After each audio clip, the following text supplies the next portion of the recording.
കോഴിക്കോട് താമരശ്ശേരിയിൽ യുവാവിനെ തോക്ക് ചൂണ്ടി മർദ്ദിച്ച സംഭവത്തിൽ കേസെടുത്ത പോലീസ്. ബാലുശ്ശേരി ഈയാട് സ്വദേശി ബാസിൽ ലത്തീഫിനെതിരെയാണ് കേസ്. തോക്കുംതോട്ടം സ്വദേശി മുഹമ്മദ് ദിൽഷാദിന്റെ പരാതിയിലാണ് കേസെടുത്തത്.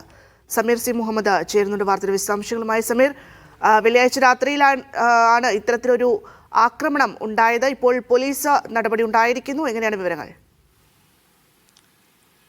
വെള്ളിയാഴ്ച രാത്രിയാണ് ഈ കേസിനാസ്പദമായ സംഭവം. തേക്കുംതോട്ടം സ്വദേശിയായിട്ടുള്ള മുഹമ്മദ് ദിൽഷാന്റെ സുഹൃത്തുക്കളെ ഒരു സംഘം ആക്രമിക്കുകയായിരുന്നു. അത് പിടിച്ചു മാറ്റാനെത്തിയതായിരുന്നു ദിൽഷാൻ. അതിനിടയിലാണ് ഈ കേസിലെ പ്രതിയായിട്ടുള്ള ബാലുശ്ശേരി ഈയാട് സ്വദേശിയായിട്ടുള്ള ബാസിൽ ലത്തീഫ് തോക്ക് ചൂണ്ടിക്കൊണ്ട് മുഹമ്മദ് ദിൽഷാദിനെ ഭീഷണിപ്പെടുത്തിയത്.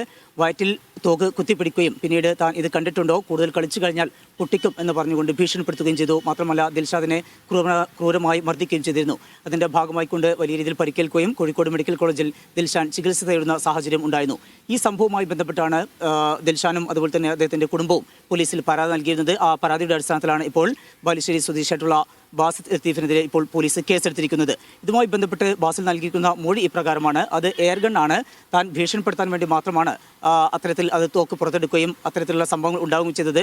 അത് മറ്റു തരത്തിൽ കൊല്ലാനോ മറ്റു തരത്തിലുള്ള ഒരു ഉദ്ദേശത്തോടു കൂടി ആയിരുന്നില്ല ഇത്തരം സംഭവം എന്നുള്ള വിശദീകരണമാണ് നൽകിയിരിക്കുന്നത്. എന്നാൽ ഈ വിഷയവുമായി ബന്ധപ്പെട്ട് തുടർ നടപടികൾ ഉണ്ടാകുമെന്നും ഈ ഗണ്ണ് എവിടെയാണ് ഉള്ളതെങ്കിൽ അത് പോലീസിൽ സമർപ്പിക്കണം തുടങ്ങിയിട്ടുള്ള കാര്യങ്ങളും ഈ വേളയിൽ പോലീസ് നിർദ്ദേശം നൽകിയിട്ടുണ്ട്. ബാസിലിൻ്റെ കയ്യിൽ നിന്ന് ആ ഫോൺ ഗണ്ണ് കണ്ടെടുക്കാൻ കഴിഞ്ഞിട്ടില്ല. ആ തോക്ക് കണ്ടെടുത്ത ശേഷം തുടർ നടപടികൾ ഉണ്ടാകും എന്ന കാര്യമാണ് ഇപ്പോൾ പോലീസ് വ്യക്തമാക്കുന്നത്. യുവാക്കളെ മർദ്ദിച്ചു, അതുപോലെ തന്നെ തോക്ക് ചൂണ്ടിക്കാണിച്ചുകൊണ്ട് ഭീഷണിപ്പെടുത്തി തുടങ്ങിയിട്ടുള്ള വകുപ്പുകൾ പ്രകാരമാണ് ഇപ്പോൾ താമരശ്ശേരി പോലീസ് കേസെടുത്തിരിക്കുന്നത്. ഇയാളുടെ അറസ്റ്റ് ഉൾപ്പെടെയുള്ള നടപടികൾ ഉണ്ടാകുമെന്ന് തന്നെയാണ് താമരശ്ശേരി പോലീസ് വ്യക്തമാക്കുന്നത്.